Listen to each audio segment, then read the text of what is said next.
اعوذ باللہ من الشیطان الرجیم بسم اللہ الرحمن الرحیم۔ محترم ناظرین اکرام، ہمارے ایک دینی بھائی نے مجھے ایک آڈیو پہ سوال بھیجا ہے، آئیے پہلے آپ اس سوال کو سماعت فرما لیں۔ السلام علیکم ورحمۃ اللہ وبرکاتہ۔ حضرت میں محمد ایوب حیدرآباد دکن سے بات کر رہا ہوں، امید ہے آپ خیریت سے ہوں گے۔ حضرت ایک سوال یہ تھا کہ کچھ لوگ سوشل میڈیا پر اور یہ افواہ پھیلا رہے اور یہ لوگوں کو گمراہ کر رہے کہ تم لوگ جو نماز اور روزے کی نیت زبان سے کرتے ہو یہ خالص بدعت ہے، اس کی اصل دین میں نہیں ہے، نیت تو دل میں رہنا چاہیے، زبان سے کرنا کہیں سے ثابت نہیں ہے۔ حضور علیہ السلام نے اور صحابہ اکرام نے کبھی ایسا نہیں کیا، اور تم لوگ نماز تو پوری عربی میں پڑھتے ہو، پھر نیت اردو میں کیوں کرتے ہو؟ ایسے سوالات کر کے حضرت لوگوں کو گمراہ کر رہے ہیں۔ آپ سے گزارش یہ تھی کہ احادیث کریمہ کی روشنی میں اس کا جواب عنایت فرمائے تاکہ یہ لوگوں کو جواب دیا جا سکے۔ جزاک اللہ خیرا۔ تو آپ نے اس سوال کو بغور سن لیا۔ اس میں ہمارے جو بھائی ہیں، محترم بھائی، وہ یہ سوال کرتے ہیں کہ بعض وہابیہ جو ہے یہ اعتراض کرتے ہیں کہ نماز سے پہلے جو آپ زبان سے نیت کرتے ہیں تو اس کا کہاں ثبوت ہے، یہ تو بدعت ہے، اور نیت جو ہے وہ دل کے ارادے کا نام ہے۔ تو اہل سنت میں یا عوام الناس میں رائج ہے یہ کہ جب نماز کے لیے کھڑے ہوتے تو زبان سے کہتے ہیں کہ نیت کی میں نے 2 رکعت نماز فجر کی واسطے اللہ کے، پیچھے اس امام کے، اس طرح سے جو بھی الفاظ آئے ہیں آپ سب جانتے ہیں۔ تو اس کے تعلق سے وہابیہ کہتے ہیں کہ صاحب یہ بدعت ہے، اور بدعت اس وجہ سے ہے کہ رسول اللہ سے ثابت نہیں ہے۔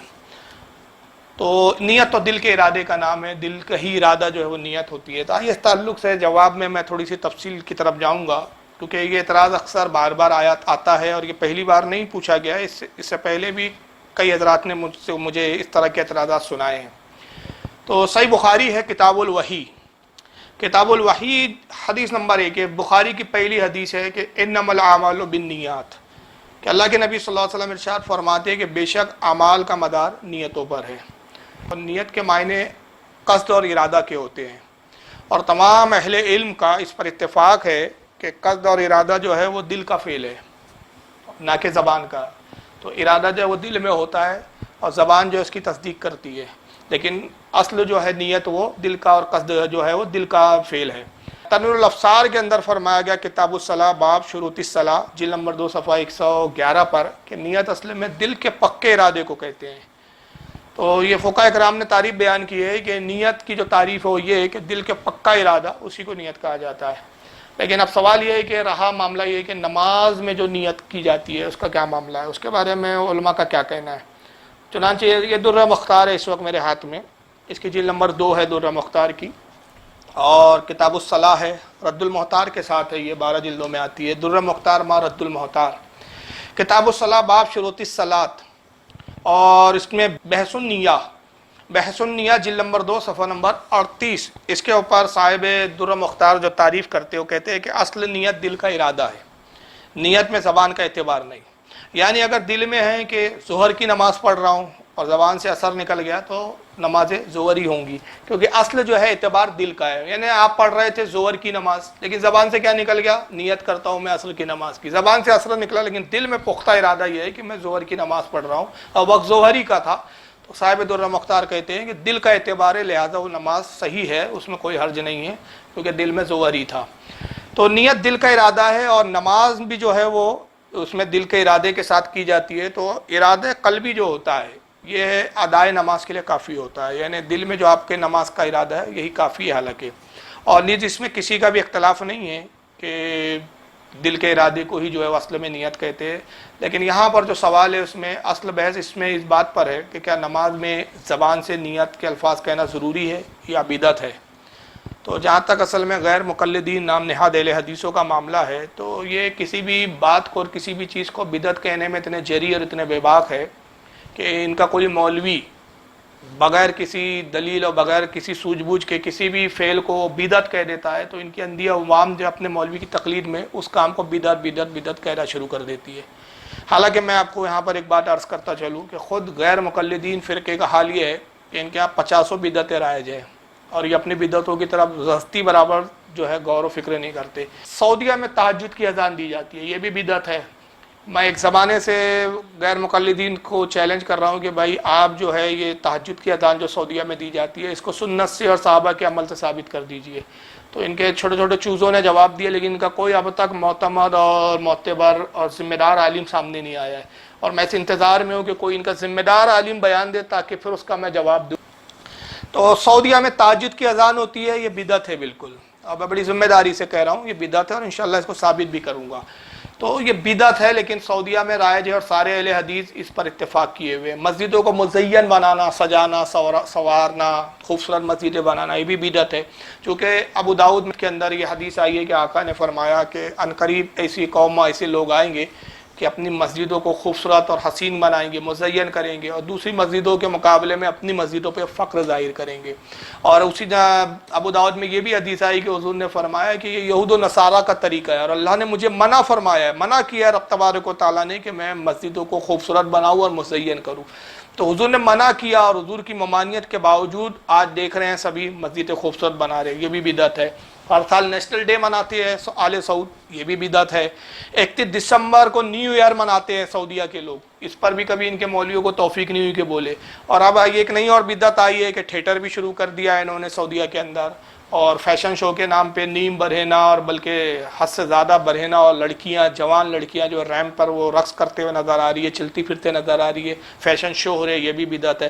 تو غرض کہ اس طرح کی بہت ساری بدعات ہے جو اہل حدیث اپنائے ہوئے ہیں، لیکن اپنی ان کو بدعت نہیں دکھتی. اگر اس تعلق سے آپ کو کچھ زیادہ تفصیل سے جاننا ہے تو میرا ایک بیان انٹرنیٹ پہ موجود ہے جس کا نام یہ ہے بدعتی کون اور الزام کس پر. وہ آپ دیکھ لیں تو اس میں سعودیہ اور ان نجدیوں کی اور ان اہل حدیثوں کی بہت ساری بدعتیں آپ کو اس میں دکھ جائیں گی. تو بہرحال اصل میں یہاں بھی جو معاملہ ہے کہ نیت کرنے کو انہوں نے جو بدعت قرار دیا کہ نماز میں زبان سے جو نیت کرنا ہے اس کو بدعت کہتے ہیں، تو یہاں بھی انہوں نے اصل میں اپنے ایک مولوی کی اور ایک عالم کی اندھی تقلید کی ہے. یہ زاد المعاد ہے اس وقت میرے پاس، میں آپ کو اس کی شکل بھی دکھا دیتا ہوں، سعودیہ سے ہی چھپا ہوا نسخہ ہے یہ ہے زاد المعاد. تو زاد المعاد جلد نمبر 1 صفحہ 201 پر، صفحہ 201 پر ابن قیم جوزیہ زبان سے نیت کے تعلق سے لکھتے ہیں، کہتے ہیں کہ نبی کریم صلی اللہ تعالی وسلم جب نماز کے لیے کھڑے ہوتے تو اللہ اکبر کہتے، اور اس سے پہلے کچھ نہ کہتے، اور نہ زبان سے نیت کرتے 4 رکعت فلا فلا وقت کی، اس طرح حضور نہیں کہتے تھے، منہ میرا قبلے کے پیچھے، امام کے پیچھے وغیرہ وغیرہ. یہ بدعت ہے. ابن قیم جوزیہ کہتے ہیں کہ حضور جب نماز پڑھتے تو اللہ اکبر کہتے اور نماز شروع کر دیتے. حضور یہ زبان سے نہیں کہتے تھے میں نیت کرتا ہوں 4 رکعت فلا فلا وقت کی، پیچھے اس امام کے، یہ سب نہیں کہتے تھے. اور منہ میرا کعبہ کے قبلے کی طرف، یہ نہیں کہتے تھے. کہتے یہ بدعت ہے. اس بارے میں رسول اللہ صلی اللہ علیہ وسلم اور آپ کے اصحاب سے سند صحیح یا سند ضعیف سے قطعاً کوئی بات منقول نہیں ہے. یعنی ابن قیم جوزیہ یہ کہہ رہے ہیں کہ حضور صلی اللہ علیہ وسلم نے زبان سے نیت کی ہو، اس بارے میں کوئی صحیح سند سے کوئی روایت نہیں ہے، اور صحیح تو بہت دور کی بات ہے، ضعیف سند سے بھی کوئی روایت نہیں ہے. تو میں یہاں ایک بات واضح کر دوں کہ جہاں تک نماز میں زبان سے نیت کرنے کا تعلق ہے تو ہم بھی اس کو مانتے اور اقرار کرتے ہیں، اس کو تسلیم کرتے ہیں کہ رسول اللہ صلی اللہ تعالیٰ علیہ وسلم ہو یا صحابہ کرام ہو، ان سے تو یہ بہرحال عمل ثابت نہیں ہے، اور اس پر بھی ہمارے اہل سنت کے علماء کا اس پر اتفاق ہے. لیکن اب آئیے تصویر کا دوسرا پہلو کہ یہ صرف کہہ دینا اس بنیاد پر کہ یہ صحابہ اور رسول اللہ سے سند صحیح یا ضعیف سے یہ چیز ثابت نہیں، لہٰذا یہ بدعت ہے. تو میں عرض کروں کہ یہ بات یہاں قابل غور ہے کہ کسی عمل کا سند صحیح یا سند ضعیف سے ثابت نہ ہونا ایک الگ بات ہے. کوئی عمل ہے اور اس کے لیے کوئی سند، صحیح سند سے آپ کے پاس روایت نہیں ہے، یا کوئی صحیح سند، ضعیف سند سے بھی کوئی روایت نہیں ہے، تو یہ ایک الگ معاملہ ہے. لیکن اس کے جائز اور مباح ہونا اس کا، یا اس کا ناجائز اور حرام ہونا، یہ ایک الگ معاملہ ہے. تو ایسے بہت سارے ہزاروں کام ہیں، ہزاروں کام، ایک دو نہیں، ایسے ہزاروں کام شمار کروائے جا سکتے ہیں کہ جن کا ثبوت جو ہے کسی صحیح حدیث میں موجود نہیں ہے، نہ کوئی صحیح ضعیف سند سے اس کا ثبوت موجود ہے، مگر اس کے باوجود بھی وہ کام جو جائز اور مباح ہے. اور رہا یہ کہ ہر وہ کام جو نبی پاک صلی اللہ علیہ وسلم اور صحابہ سے ثابت نہ ہو تو اس کو بدعت کہہ دینا، کیونکہ وہابیوں کا طریقہ اور اصول یہ بنا رکھا ہے کہ بس جہاں کوئی بات صحابہ سے ثابت نہیں، رسول سے ثابت نہیں، فوراً کہہ دیتے بدعت. تو یہ جو بدعت کی تعریف وہابی اور اہل حدیث وغیرہ کرتے ہیں، تو اس کے بارے میں کہہ دوں کہ اس طرح یہ سمجھنا کہ صحابہ سے ثابت نہیں، رسول سے ثابت نہیں، لہذا بدعت ہے، تو یہ احکام شرع کے نہ سمجھنے اور نا واقفی اور جہالت کا نتیجہ اصل میں یہ.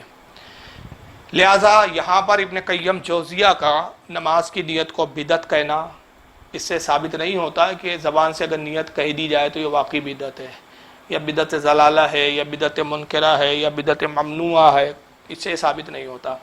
اس کی دلیل کیا ہے؟ آئیے دلیل انہی کے گھر سے بھی دیتا چلوں میں، کہ ان کے بہت بڑے مسلم علامہ ہے، ابن قیم جوزیہ کے بھی استاد ہے، ابن قیم جوزیہ کے شیخ ہے، جن کا نام ہے ابن تیمیہ، بڑے مشہور و معروف ہے، اور اہل حدیث جو ہے ان کو بہت مانتے ہیں۔ ابن تیمیہ صاحب جو ہے ان کی ایک بڑی مشہور کتاب ہے کئی جلدوں میں، جس کا نام ہے مجمع الفتاوی، اس کی جلد نمبر 3 ہے، صفحہ نمبر 195 ہے۔ اس پر ابن تیمیہ صاحب کیا بدعت کی تعریف کرتے ذرا سن لیجیے۔ کہتے ہیں والبدعۃ ما خالفت الکتاب والسنۃ او اجماع سلف الامۃ من الاعتقادات والعبادات۔ کہتے ہیں کہ بدعت سے مراد وہ کام ہیں جو عقائد میں، عبادات میں، کتاب و سنت اور اجماع سلف صالحین کے خلاف ہو۔ کہتے بدعت اس کو کہتے ہیں، اس کو نہیں بدعت کہتے کہ حضور نے نہیں کیا اور صحابہ نے نہیں کیا اس لیے بدعت ہے، نہیں، ابن تیمیہ کہتے ہیں بدعت وہ ہوتا ہے کہ یا تو وہ کتاب اللہ کے خلاف ہو وہ کام، یا سنت رسول کے خلاف ہو، یا سلف صالحین کے اجماع کے خلاف ہو۔ یہ تعریف ہم نہیں کر رہے، ابن تیمیہ کر رہے۔ اور اسی سے ملتی جلتی تعریف جو ہے وحید الزماں حیدرآبادی اہل حدیثوں کے بہت مسلم عالم ہیں، ان کی کتاب ہے ہدیۃ المہدی، یہ ہے میرے پاس اس وقت، دیکھ لیجیے، چھوٹی سی کتاب ہے ہدیۃ المہدی، جلد نمبر 1 ہے، صفحہ 117۔ اس پر مولوی وحید الزماں صاحب اس کتاب میں بدعت کی کیا تعریف کیا کرتے ہیں؟ کہتے ہیں البدعۃ المحرمۃ ہی التی ترفع السنۃ مثلھا والتي لا ترفع شيئا منها فليست هي من البدعۃ في شيء بل هي مباح الاصل۔ کہتے ہیں کہ بدعت وہ کام ہے جس سے اس کی کوئی مثل، سنت کے کوئی مثل اس سے اس کام کرنے سے ترک ہو جائے، یعنی ایسا کام کرنا کہ اس کی مثل کوئی سنت متروک ہو جائے، وہ سنت چھوٹ جائے، تو اس کو بدعت کہتے ہیں۔ اور کوئی نیا کام ہے لیکن اس سے کوئی سنت نہیں چھوٹ رہی ہے، کوئی سنت ترک نہیں ہو رہی ہے، وہ سنت کے خلاف نہیں ہے، تو کہتے ہیں اس کو بدعت نہیں کہا جائے گا بلکہ وہ مباح ہوگا وہ کام۔ تو بدعت کی تعریف ان دونوں حضرات کے نزدیک، جو اہل حدیث جماعت کے ہی مسلم سرو کا پیشوا ہے، وہ یہ ہے کہ وہ کام بدعت ہے جو سنت کی مخالفت جس میں لازم آئی ہو، یا سنت سے ٹکراتا ہو، یا رسول اللہ کی سنت کے متروک یا مٹنے کا سبب بنتا ہو۔ لیکن ایسا کوئی نیا کام جس سے سنت نہیں مٹ رہی ہے اور اچھا کام محسوس ہو رہا ہو، اچھا کام ہو، اگرچہ رسول اللہ نے نہیں کیا، صحابہ نے نہیں کیا، اس کو بدعت نہیں کہا جائے گا۔ اور امام ابن حجر عسقلانی رحمۃ اللہ علیہ فتح الباری شرح البخاری جلد 10 صفحہ نمبر 164، یہ فتح الباری یہاں پر میرے پاس اس وقت موجود بھی ہے، کہاں رکھ دی گئی بھائی؟ جی دیکھ لیں گے، میں اصل میں سب ہارڈ کاپی سے ہی حوالے دیتا ہوں، پی ڈی ایف والے حوالے نہیں ہوتے میرے پاس۔ یہ فتح الباری شرح البخاری امام ابن حجر عسقلانی رحمۃ اللہ علیہ کی جلد 10 صفحہ 164، حدیث نمبر 5502۔ اس حدیث کے جو بخاری کی شرح اصل میں، اس حدیث کے تحت بدعت کی تعریف امام ابن حجر یہ فرماتے، کہتے ان الفعل يدل على الجواز وعدم الفعل لا يدل على امام ابن حجر عسقلانی رحمۃ اللہ علیہ یہ فرما رہے ہیں کہ نبی پاک صلی اللہ تعالی وسلم اور صحابہ اکرام نے کسی کام کو کیا تو یہ جواز کی دلیل ہے، یعنی جائز کی دلیل ہے۔ اب تو ظاہر سی بات ہے، اس میں کوئی ڈاؤٹ ہی نہیں ہے کہ حضور نے کیا، جائز نہ ہوتا تو حضور نہ کرتے، صحابہ نے کیا مطلب جائز تھا تبھی صحابہ نے کیا۔ تو امام ابن حجر کہتے ہیں کہ کوئی کام اگر رسول اللہ سے سردرد ہو یا صحابہ اس کام کو کرے تو اس سے یہ ثابت ہو گیا کہ یہ کام جائز ہے۔ اور آگے کیا فرماتے؟ کہتے ہیں کہ کوئی کام اگر رسول نے نہیں کیا یا صحابہ نے نہیں کیا تو یہ منع ہونے کی دلیل نہیں ہے، یہ نہیں کہا جائے گا حضور نے نہیں کیا تو یہ منع ہو گیا۔ منع ہونے کے لیے واضح دلیل چاہیے، حضور کا نہ کرنا منع ہونے کی دلیل نہیں، صحابہ کا نہ کرنا منع ہونے کی دلیل نہیں۔ اب اس کو بہت اچھے سے اور وضاحت اس میں یہاں آ جاتی ہے کہ امام ابن حمام انہوں نے اپنی کتاب فتح القدیر جلد 1 صفحہ 446 پر بدعت کی تعریف کیا کی ہے۔ وہ فرماتے ہیں کہ ثم ثابت بعد ھذا نفی المندوبیہ اما ثبوت الکراہیۃ فلا الا ان يدل دلیل اخر۔ کہتے ہیں کہ کسی کام کو نبی پاک صلی اللہ علیہ وسلم یا صحابہ کرام کے نہ کرنے سے صرف اس قدر ثابت ہوتا ہے کہ وہ کام مسنون نہیں، سنت نہیں۔ کوئی کام حضور نے نہیں کیا تو اس سے صرف کیا ثابت ہوگا کہ یہ کام سنت نہیں ہے۔ کوئی کام صحابی نے نہیں کیا تو اس سے صرف کیا ثابت ہوگا؟ یہ صحابہ کی سنت نہیں ہے۔ اور آگے فرماتے ہیں کہ اما ثبوت الکراہیۃ فلا الا ان يدل دلیل اخر۔ کہتے ہیں کہ اگر کسی کام کو ناجائز کہتے ہو تو ناجائز کے لیے ثبوت چاہیے، حضور کا نہ کرنا ناجائز ہونے کی دلیل نہیں ہے۔ تو اس وقت تک جو ہے یہ قول قبول نہیں کیا جائے گا جب تک اس کے ناجائز پر کوئی دلیل قائم نہ ہو. تو ناجائز کہنے والے کے ذمہ دلیل ہے. یہ دلیل نہیں کہ حضور نے نہیں کیا اس لیے ناجائز ہے. یہ دلیل نہیں ہوئی جناب, یہ بچکانی بات ہوئی. بھائی شریعت نے کہاں منع کیا, یہ اس کو دکھانے کی ضرورت اس کے ذمہ ہے کہ شریعت نے منع کہاں کیا, رسول نے کہاں روکا, کس صحابی نے اس کو منع کیا. حضور نے نہیں کیا, حضور کا نہ کرنا اس کے ناجائز ہونے کی دلیل نہیں. صرف اس سے اتنا ثابت ہوگا کہ رسول کی سنت نہیں ہے. حضور کر لیتے تو سنت بن جاتا, صحابی کر لیتے صحابی کی سنت ہو جاتا, اور حضور کر لیتے سنت بنتا تو اس پہ ثواب بھی بڑھ جاتا. لیکن یہ اس سے کوئی ثابت نہیں ہوتا. تو لہٰذا یہ کوئی ضروری نہیں ہے کہ کسی کام کو رسول نے نہیں کیا یا صحابہ نے نہیں کیا تو اس کو بدعت دلالہ کہہ دے آپ, بدعت منکرہ کہہ دے, بدعت ممنوعہ کہہ دے, یا بدعت سیئہ کہہ دے. یہ اس سے کوئی ثابت نہیں ہوتا. یہی وجہ ہے کہ اکثر فقہاء کرام کی ایک تعداد ہے ایک اچھی خاصی کہ جو زبان سے نیت کہنے کو بھی بدعت حسنہ فرماتے ہیں. بدعت حسنہ اس لیے کہتے ہیں کہ یہ نئی چیز ہے لیکن شریعت میں اس کی ممانعت نہیں ہے.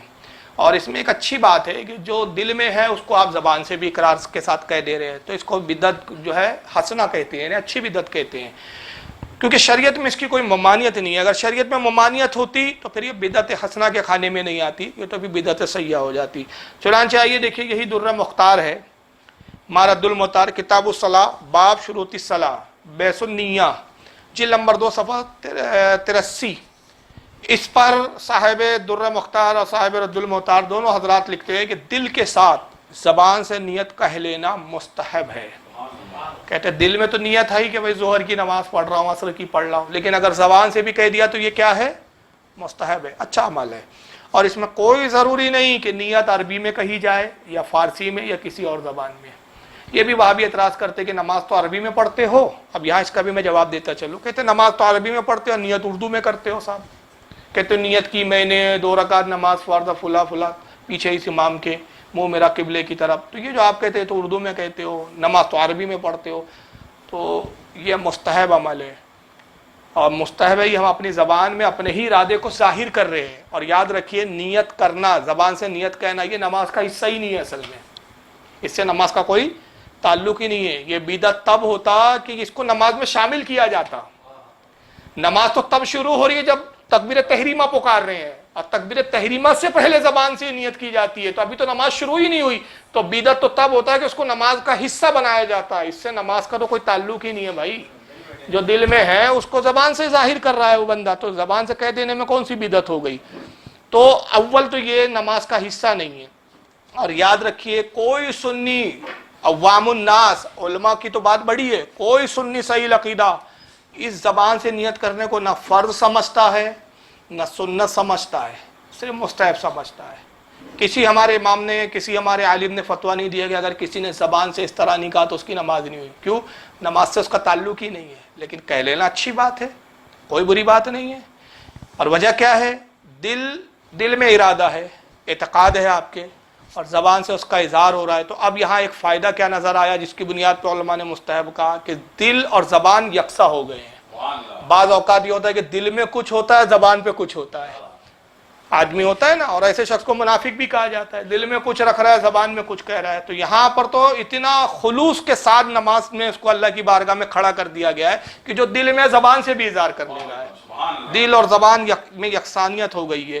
اور اس کی اب میں چند یہاں دلیلیں دے دیتا ہوں کہ بہت سے وہ کام ہیں, اگر وہابیوں کا یہ اعتراض مان لیا جائے کہ بھائی ارادہ تو دل میں ہے نا, زبان سے کہنے کی کیا ضرورت ہے, زبان سے کہہ رہی ہے تو بدعت ہو گئی, یعنی چھپا کے رکھو کہتے ہیں, زبان سے کہتے کیوں ہو. مطلب یہ اب بھائی میں دل میں سوچ رہا ہوں ظہر کی پڑھ رہا ہوں تو یہ جائز ہے ان کے نزدیک, اب میں نے زبان سے کہہ دیا نماز ظہر کی پڑھ رہا تو کہتے کہا کیوں, دلیل, کہتے دلیل یہ ہے بھائی کہ اللہ تعالیٰ تو آپ کے دلوں کے ارادے کو جانتا ہے نا, زبان سے کیوں کہہ رہے. تو میں کہتا ہوں پھر ایک کام کریں آپ, پہلی ایک عقلی دلیل دے رہا ہوں کہ امام کو کہے کہ ساری نمازیں سری پڑھائیں, آپ قرات کے ساتھ نہ پڑھائیں, کوئی جہری نماز نہ ہو. اللہ تو دل کا حال جانتا ہے نا, تو امام صاحب چیخ چیخ کے کیوں پڑھ رہے ہیں دینا صراط المستقیم, اللہ کو نہیں معلوم کیا بول رہے ہیں آپ, دل میں ہی رکھو نا, دل میں ہی سوچو, زبان سے کیوں کہہ رہے ہو. تو بعض اوقات زبان سے کہنا بھی اچھا ہوتا ہے, اور دل تو خیر دل کا تو ارادہ اصل ہی ارادہ ہے. یہی وجہ ہے کہ ایمان جو سب سے پہلی چیز ہے اس کے لیے مجموعی طور پر ائمہ کیا فرماتے ہیں، ایمان کی تعریف کیا کرتے ہیں۔ ایمان کے بغیر تو نماز بھی قبول نہیں ہے، اصل تو ایمان ہے، ایمان ہوں گے تو نماز قبول ہوں گی، ورنہ رام دیو بابا نماز پڑھیں گے تو کیا قبول ہو جائیں گی؟ کیا نہیں، پہلے تو ایمان لانا پڑے گا نا۔ تو ایمان اصل ہے، مگر ایمان کی خود بارے میں وہ مجموعی طور پر ائمہ کیا تعریف بیان کرتے ہیں، کہتے والی ایمان هو الاقرار باللسان والتصدیق بالجنان، کہتے ایمان کی تعریف ہی یہی ہے کہ زبان سے اقرار اور دل سے اس کی تصدیق کرنا۔ تو ایمان تو دل کی چیز ہے نا بھائی، اللہ دل میں نہیں جانتا کہ آپ کا ایمان ہے یا نہیں ہے، پھر زبان سے کیوں کہہ رہے ہو آپ؟ تو ایمان کی تعریف ہی ائمہ یہ کر رہے ہیں کہ صاحب ایمان کی تعریف یہ ہے کہ دل میں نہ رکھو، زبان سے بھی ظاہر کرو اس کو۔ دل سے کام نہیں چلتا، زبان سے بھی ظاہر کرنے کی ضرورت ہے۔ اب آئیے اس کے لیے کچھ دلیلیں دے دیتا ہوں۔ یہ الفقہ الاکبر امام ابو حنیفہ رضی اللہ تعالیٰ عنہ کی عقائد پر چھوٹی سا ایک رسالہ ہے۔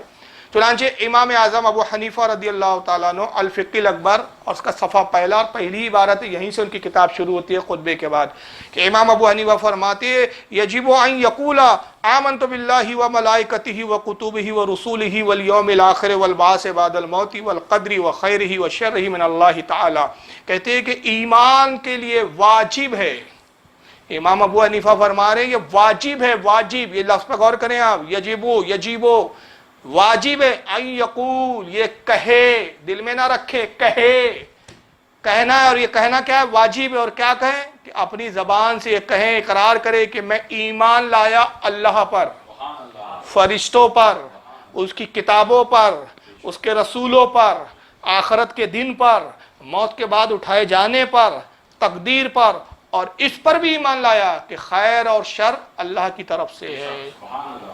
یہ سارے ایمان کے جو ہے تقاضے ہیں کہ اللہ کے فرشتوں پر ایمان، اللہ رب العزت کی جو ہے آخر جو ہے کتابوں پر جو اللہ نے اپنے پیغمبروں پہ نازل کی، رسولوں پہ نازل کی، ان کتابوں پہ ایمان، اس کے رسولوں پر ایمان، آخرت پر ایمان، موت کے بعد اٹھائے جانے پر ایمان، تقدیر پر، تقدیر حق ہے اس پر ایمان، خیر اور شر اللہ ہی کی جانب سے اس پر ایمان، اور سب سے بڑھ کر کہ اللہ وحدہ لا شریک یکتا واحد ہے اس پر ایمان۔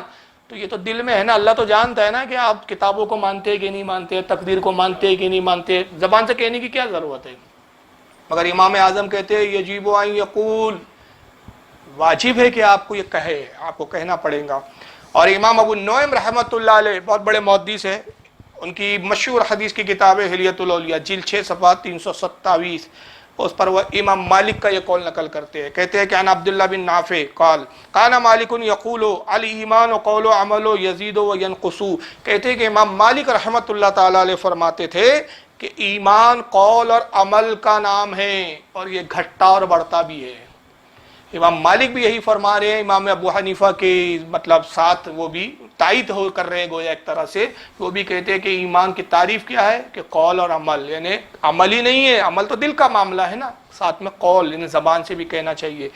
امام بہقی رحمۃ اللہ علیہ مناقب الشافعی جلد نمبر 1 صفحہ 385 پر، اور امام ابن البر ان کی مشہور کتاب ہے عالی انتقاء صفحہ 81 پر امام شافعی رحمۃ اللہ علیہ کا قول نقل کرتے ہیں، کہتے ہیں ان ربیع بن سلیمان قال سمعت الشافعی رضی اللہ تعالیٰ عنہ یقول الایمان قول و عمل و یزید و ینقص، کہتے ہیں کہ ربیع بن سلیمان روایت کرتے ہیں، وہ کہتے ہیں کہ میں نے امام شافعی رحمۃ اللہ علیہ کو کہتے ہوئے سنا کہ امام شافعی رحمۃ اللہ علیہ فرماتے ہیں کہ ایمان قول اور عمل کو کہتے ہیں، اور ایمان گھٹتا بھی ہے اور بڑھتا بھی ہے۔ اور اسی طرح کا قول امام عبداللہ بن احمد جو امام احمد ابن حنبل کے صاحبزادے ہیں، انہوں نے اپنے والد امام احمد ابن حنبل سے اس کو نقل کیا اپنی کتاب کے اندر، ان کی کتاب کا نام ہے السنہ جلد نمبر 1 صفحہ 307 پر یہ قول موجود ہے۔ اور اس وقت میرے پاس ایک کتاب ہے یہاں پر، یہ سعودی عرب سے چھپی ہے، اس کے لکھنے والے مولوی محمد عبد الرحمن الخمیس ہے، ابھی انتقال ہوا ہے ان کے، سعودیہ کے یہ چیف جو تھے وہ قاضی القضا بھی رہے غالباً، اور کسی عربک یونیورسٹی میں پڑھاتے تھے، کئی کتابیں لکھی، اور آل سعود نے، حکومت نے ان کی کئی کتابیں، وزارت اسلامی مملکت سعودیہ عرب نے ان کی کئی کتابوں کو شائع کیا اور حاجیوں کو مفت بانٹا گیا۔ میرے پاس بھی ایک حاجی صاحب کے حوالے سے آئی ہے یہ، اس کتاب کا نام ہے اعتقاد الائمۃ الاربعہ، یعنی 4 اماموں کے جو عقائد ہے اس میں انہوں نے بیان کی۔ اس کتاب میں بھی ایمان کی تعریف یہی بیان کی ہے ڈاکٹر محمد عبد الرحمن الخمیس صاحب نے، یہ محمد بن سعود اسلامک یونیورسٹی ریاض کے پروفیسر تھے، یہ ابھی مر چکے بہرحال. انہوں نے بھی کہا کہ ایمان کی تعریف یہی ہے کہ زبان سے اقرار اور دل میں اس کی تصدیق. اور ایک کتاب اور ہے سعودیہ سے چھپی ہوئی، یہ بھی دیکھ لیں آپ، لمعۃ الاعتقاد، یہ بھی سعودیہ سے چھپی ہوئی ہے، اس کو بھی مفت حاجیوں کو تقسیم کیا گیا ہے. اس کے لکھنے والے علامہ موافق الدین ابن قدامہ مقدسی، 620 ہجری میں ان کا انتقال ہوا ہے. آل سعود نے اس کو چھاپا ہے. انہوں نے بھی اپنی کتاب، یہ اردو ترجمہ ہے اس کا، اور اس کا ترجمہ بھی سعودیہ کے ایک مولوی عالم نے کیا ہے، یعنی اہل حدیث جماعت کے. صفحہ نمبر 58 پر انہوں نے کیا لکھا ہے، ذرا آئیے سن لیجیے ان کے جملے. کہتے ہیں زبان سے اقرار کرنے، دل میں پختہ یقین رکھنے اور ارکان اسلام پر عمل کرنے کا نام ایمان ہے. میں سوال کرتا ہوں کہ ایمان بھی تو دل میں ہے نا، اللہ جانتا ہے نا آپ کا ایمان ہے یا نہیں، زبان سے کہنے کی ضرورت کیا ہے؟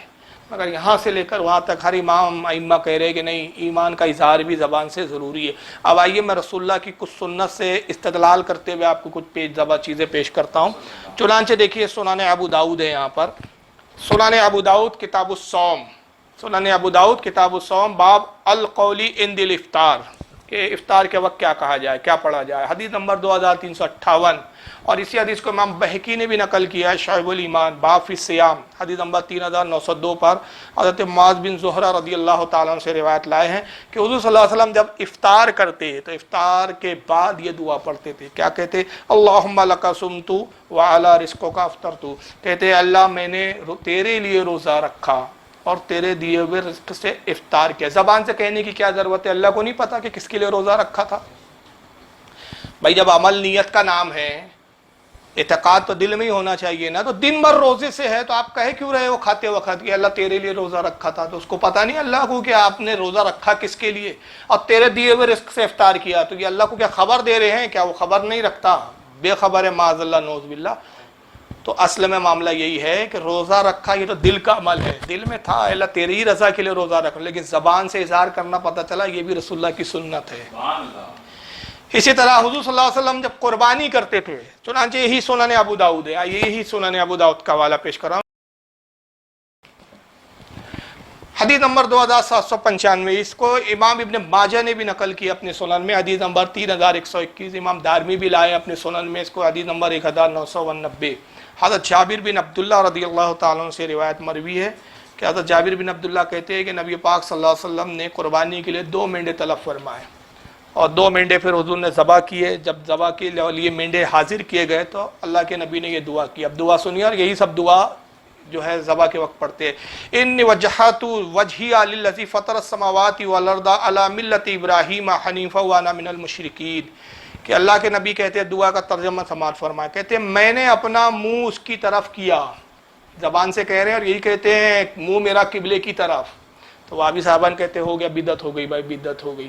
اب قربانی کر رہے ہیں، حضور کہہ رہے ہیں میں نے اپنا منہ اس کی طرف کیا جس نے آسمان اور زمین بنائے، میں ملت ابراہیم کی ملت پر ہوں، وانا من المشرکین، اور میں مشرکوں میں سے نہیں ہوں. یہ زبان سے کہنے کی کیا ضرورت ہے؟ اللہ کو نہیں معلوم کہ آپ مشرکین میں سے نہیں ہیں؟ ارے حضور تو خود سراپا ایمان ہے بھائی، زبان سے کہنے کی کیا ضرورت ہے؟ زبان سے کیوں کہہ رہے کہ میں نے اللہ تیری طرف متوجہ ہوا جو زمین و آسمان کا رب ہے. اور پھر آگے حضور یہ دعا کے الفاظ فرماتے ہیں، ان صلاتی و نسکی و محیای و مماتی للہ رب العالمین لا شریک لہ وبذالک امرت وانا من المسلمین اللہم منک ولک عن محمد و امتہ بسم اللہ واللہ اکبر. کہتے ہیں اللہ بے شک میری نمازیں، میری قربانیاں، میرا جینا، میرا مرنا سب اللہ ہی کے لیے ہے. اللہ کو نہیں پتا کہ حضور نماز کس کے لیے پڑھ رہے ہیں؟ زبان سے کہہ رہے ہیں نا حضور اللہ میری نمازیں تیرے لیے ہے. تو نماز میں ہم بھی تو نیت میں یہی کہہ رہے ہیں اللہ 2 رکعت نماز ظہر واسطے تیرے، پیچھے اس امام کے. یہاں بھی تو وہی بات آ رہی ہے جناب. تو یہاں حضور خود زبان سے ہی کہہ رہے ہیں، تو اس کو کیسے آپ ایک دم دھڑلے سے بدعت بول دیتے ہیں؟ تو کہا کہ میری نمازیں، میری قربانیاں، میرا جینا، میرا مرنا سب اللہ ہی کے لیے، جو رب ہے سارے جہان کا، اس کا کوئی شریک نہیں. اب مجھے یہی حکم ہوا کہ میں مسلمانوں میں سے ہوں، اے اللہ یہ تیرے لیے. اب یہ الفاظ خاص سنیں بھائی، اللہم منکا، اے اللہ یہ تیرے لیے. اللہ کو نہیں معلوم یہ میرے ہی لیے ہے قربانی؟ پھر بھی زبان سے اظہار ہو رہا ہے، تو پتہ چلا عمل نہیں ہے، دل میں تو ہو لیکن دل کے ساتھ زبان سے اظہار کرنا یہ بھی رسول اللہ کا طریقہ اور سنت رہا ہے۔ کہتے ہیں اللہم منک، اللہ یہ تیرے لیے، وَلَقَا عن محمد و امتی، اور یہ تیرے نبی محمد صلی اللہ علیہ وسلم اور ان کی امت کی طرف سے ہے، یہ میری امت کی بھی طرف سے قربانی ہے اور تیرے نبی محمد کی طرف سے بھی ہے، یہ تیرے لیے ہے پروردگار، یہ بھی زبان سے کہہ رہے ہیں۔ اور اس کے بعد پھر آپ اللہ اکبر کہہ کے جانور ذبح کر دیتے رہے۔ اور آئیے ایک آخری میں یہ بھی چیز سنتے چلے آپ، بس اس پر اختتام کروں گا، ورنہ اس کے جوابات تو بہت تفصیلی اور بھی زیادہ دیے جا سکتے ہیں۔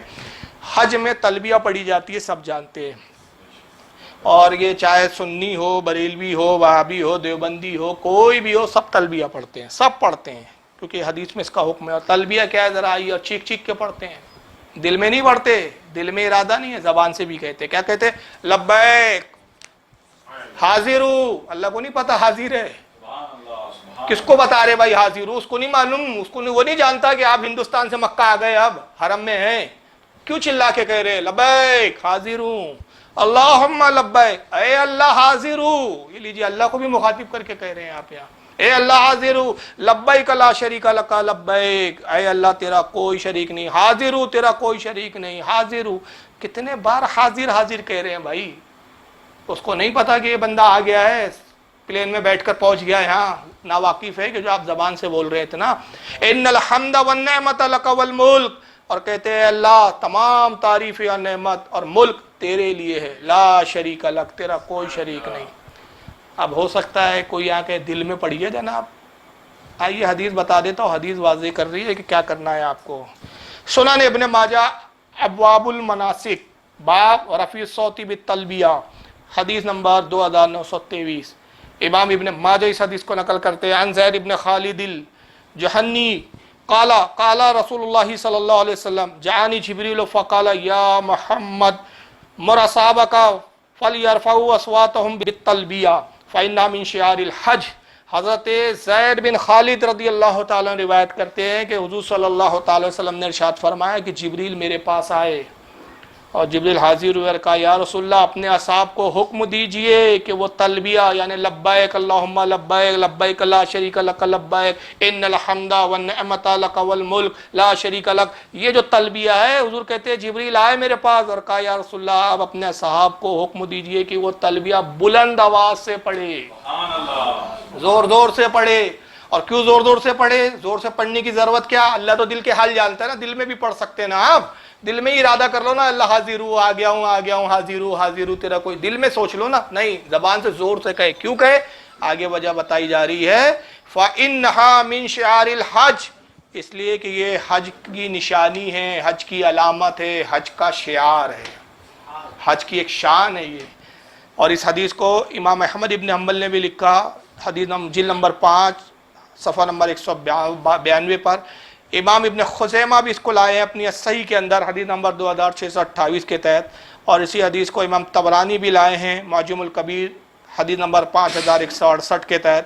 اس کو امام ابن حبان نے بھی نقل کیا صحیح میں حدیث نمبر 3803 کے تحت۔ اس کو امام حاکم بھی لائے ہیں حدیث جلد نمبر 1 صفحہ 45 پر۔ امام بہقی نے بھی اس کو اپنے نقل کیا ہے سنن الکبریٰ میں جلد 5 صفحہ 42 پر۔ تو یہ ارادے کو پختہ کہنے کے لیے جو ہے زبان سے بھی کہنا یہ مستحب فرمایا گیا، لیکن اگر کوئی واضح کر دوں کہ اگر کوئی زبان سے نیت نہیں کہتا تو اس کی نماز میں کوئی خرابی نہیں ہے، کوئی اس پر جو ہے مطلب اس کی نماز میں کمی نہیں آتی، نہ اس کے ثواب میں کمی آتی ہے۔ یہ صحیح ہے کہ رسول اللہ سے اگرچہ یہ ثابت نہیں ہے لیکن یہ بدعت بھی نہیں ہے بلکہ بدعت حسنہ ہے اور یہ مستحب عمل ہے۔ اللہ تعالی ہم کو عمل کی توفیق عطا فرمائے۔ واللہ اعلم ثم رسول اعلم۔